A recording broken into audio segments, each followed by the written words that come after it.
So this is Tim versus GoNXaS. I don't know your name, apologies. So Tim playing black and GoNXaS playing white.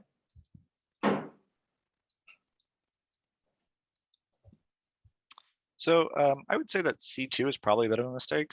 Usually black will play here, white will play here, and black either has the option of playing at C2 now or tanuking and playing elsewhere, with the idea being that you can treat these stones as light, but typically you'll see this exchange. If you play here directly, that allows white to get this nice move at d4, which protects the white shape over here and also reduces kind of the influence that black might have over here. So it's a really large shape move, and is not only worth points, but also worth the eye space as well. And you might be wondering, okay, well, what happens if white Ataris from this side first? Black will sacrifice. And play something like this, and now black is able to attack this one stone on the outside. And so, white's alive in the corner, but the result is probably a little bit better for black, I would imagine. But white can take Sente now, no? White can take Sente, but also, you have to keep in mind that this move is Sente for black. And now black's position on the outside is really strong. I see. So you can take Sente, but it's not exactly an amazing result. But I think here white probably ends up with a little bit better of an exchange.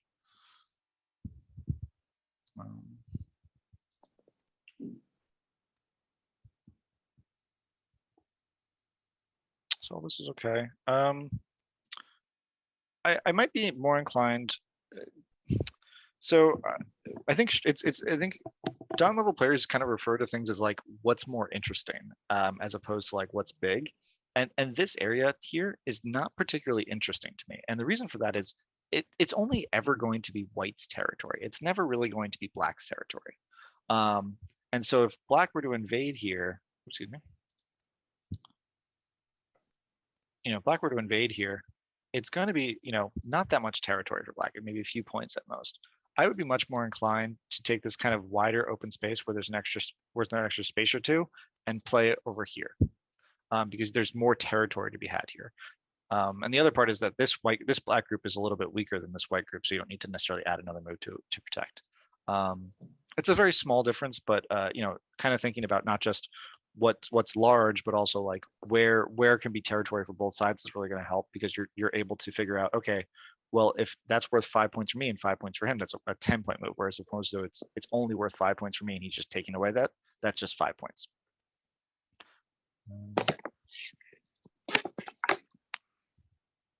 So both players kind of mapped out the same. Okay. Yep. Again, just kind of mapping out the board. It's pretty even right now. No real big exchanges. Again, the only mistake I would say is probably this not playing d4 for black. Everything else has been pretty fine.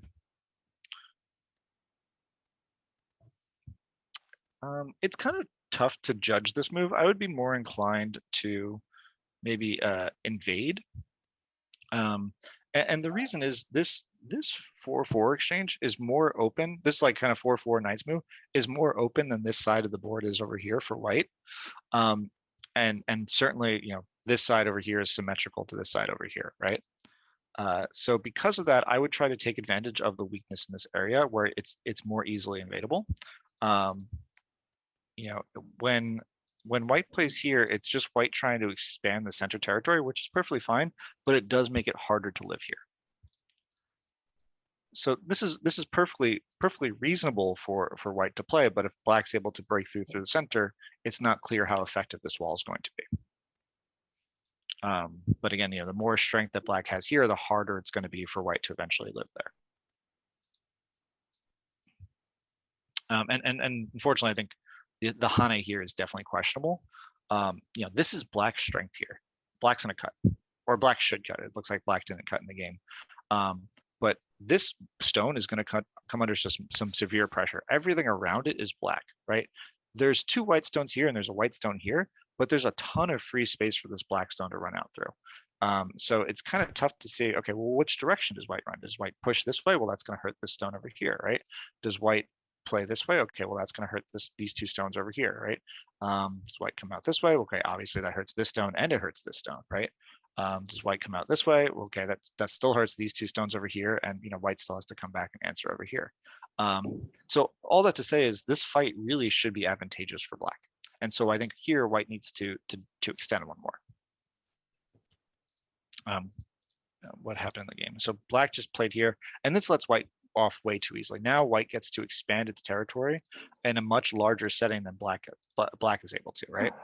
So if this is the game, I would say that white has mapped out way more territory, has made out like a bandit, and black's territory here is very solid, whereas white's is a little bit more ephemeral, but white's mapped out well over 100 plus points here, whereas black's points is maybe 50. So even if white gets half of this, white's going to be easily ahead.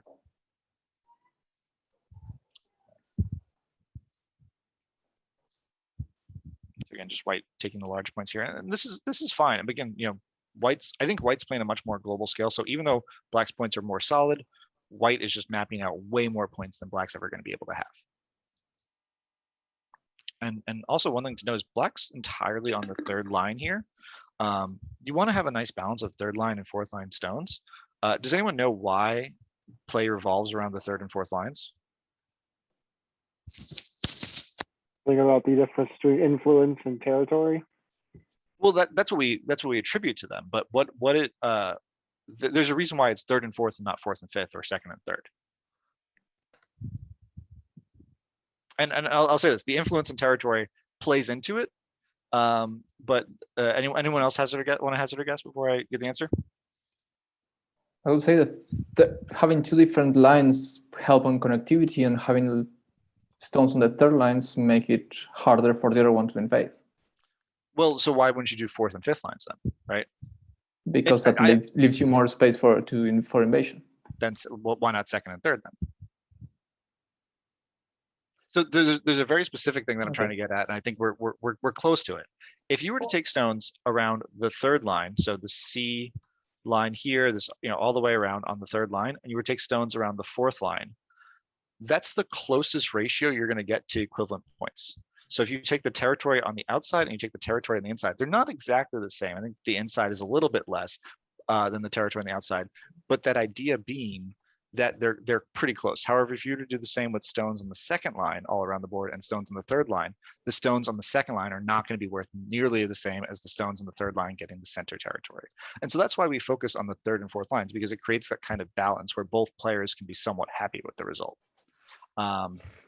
And so when you're continually playing on the third line or continually playing on the fourth line, you're losing out on that ability to kind of push above what's even.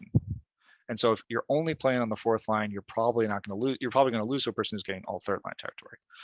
And similarly, if you're playing on the third line and the other person's playing third and fourth, they're getting a little bit more territory elsewhere than you're getting. Kind of a weird concept that I think we were hinting at, but it's nice to be able to put tangible numbers to it. So here, obviously this is a huge move, right? We can say that this is, trying to solidify territory, but I think it's maybe a questionable move. White has built up a massive framework. White should capitalize on that massive framework. White shouldn't be playing in its own territory, because what white really wants to have happen is white just wants to have all of this. But when you start adding extra moves inside your own territory, you're one, not playing elsewhere where you could be getting points, and two, taking away possible points for yourself, right? This is actually a minus point. If you were to capture all of this, this is a minus point for white. So if I were white in this particular position, I would be focusing on trying to expand my influence and trying to build an even larger framework. Eventually, black will need to come in and invade, but by that time, now I can take the territory that I'm owed and keep up the pressure and potentially attacking the stone. But playing a move here outright, it's a large territory, it's a large protection move, but you're not getting anything out of it. You're really just solidifying something you already have. And I think we're too early in the game to be doing that, especially with these huge frameworks here. If I were black in this particular instance, I would be trying to do something like this, trying to get up higher up in the territory framework to stop white from getting as much territory as it's getting. Try to build up that framework, because right now white's way ahead. Sorry, there's a couple things in the chat. Apologies. Oop.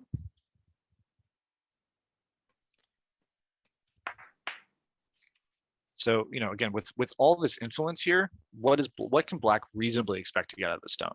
To me, this seems way too premature. I think black needs to set up for it or play moves like this to try to break in from the outside. Playing at G17 now, after you cap this, I'm not sure how black expects to live here, right? Like if black plays something like this, where's the 2 eyes going to come from? Same thing if black plays like here.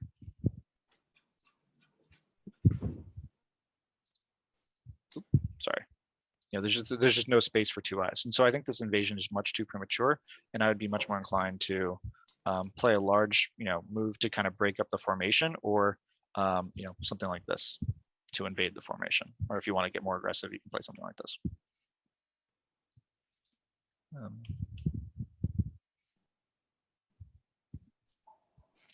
So if there's really, again, kind of going back to this, there's almost no place for black to make eye space on the inside, so you want to seal it in. It doesn't matter if black plays in these places because there's no eye space, right? It doesn't matter how far black gets into here if it's not able to make eye space.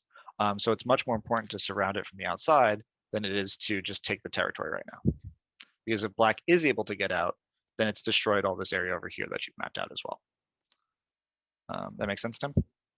Or sorry, that makes sense, GoNXaS? Yes. Again, yes, maybe black can make 1 eye by playing at E17, but you want to seal this group in because here's what's going to happen. White plays here, black jumps out. White's gotten maybe an extra 4 or 5 points here, but black's taken away all these points that white was trying to map out. So really important for white to be focusing on sealing this group in. So this is a good move, not just playing it here for black, but to actually come out was a good move, Tim.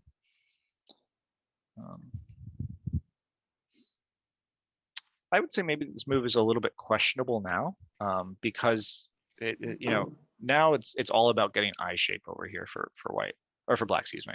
So playing away means that you're giving black a chance to get that eye shape that it so desperately needs in order to live here. And if you're playing here and white and black lives in this area, this move is much less effective because it's building a framework to nothing. So I think if I were white in this particular position, I'd probably be inclined to try to break up the eye space here, maybe something like this to create a little bit of a weird shape for black here, or directly sealing this black group. And trying to push it towards my strength over here. This move over here, I think, is just a little bit too far and maybe premature. Okay. No reason to make this exchange now. It's this unless you're going to cut afterwards. This exchange doesn't actually benefit you. It's just dodgy. So much better just to, to again make that eye shape over here. And you could just as easily play a move like this to protect. If that's what your goal is.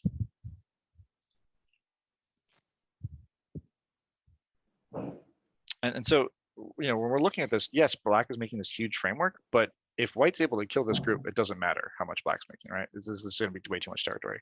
And after this, I would be a little hard pressed to figure out how black's going to live with this group. If black comes and play here, white takes away the eye shape, seals this in, and again, where's black getting those 2 eyes from? So this seems like a almost done game to me. It just white's made over 150 points on this side, and black's not going to be able to catch up that same way.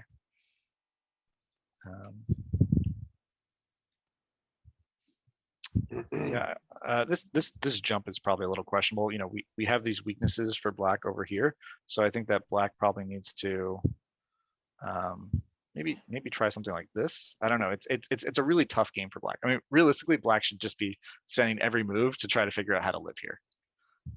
Anything that's not living is probably going to lose black the game.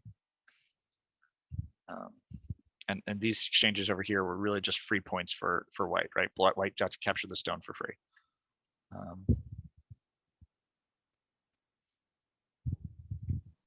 I think if white just plays here, this is probably enough. If black comes and plays here, you can, stop the group from connecting inwards, and you can get, you can force it to try to live on the inside. But again, we've already gone over, it's going to be really tough for this group to live on the inside.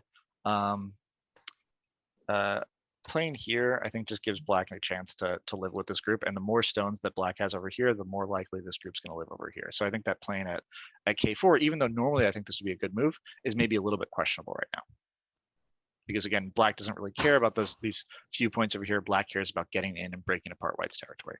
And so for white, I think that much more important just to solidify and stop black from breaking in. If this is what happens, so be it, right? But white's still ahead in this fight. I want to be a little mindful of time because I think we're out. But was there any questions on this stuff? Otherwise, I will cut it here. Oh, No actually, questions. Oh, go ahead. the part that it complicated me the most in the game is actually what comes now. It's that I think that was my biggest mistake, having that elephant jump to K4. So and that's Because the what play black group actually. does end up living in there. yeah, so again, the K4, I mean, we can kind of go over it, but I think K4 is probably just the problem in and of itself. Although I do think that this move by white at N5 is also a little too aggressive, because now black gets to cut the stone off. Okay. And so now, black's these stones are completely alive now. This stone is going to come under some pretty significant trouble, and black and white still needs to figure out a way to actually stop black from coming in further. So I think, your issue, whatever happened in the fight, really stemmed from K4, as I think you hinted at. So the move there should have been either K5 or trying to close him in. K5 probably is okay, but I probably would have played at J6 because you're so far ahead. I wouldn't take any risk, and I would just play J6 and find a nice way to seal it in. If it was a closer game and you need to try to be more aggressive, sure, you can try to do something like this. But I wouldn't necessarily recommend it. You could try to be more aggressive, but again, because you're so far ahead, you can just protect and be fine.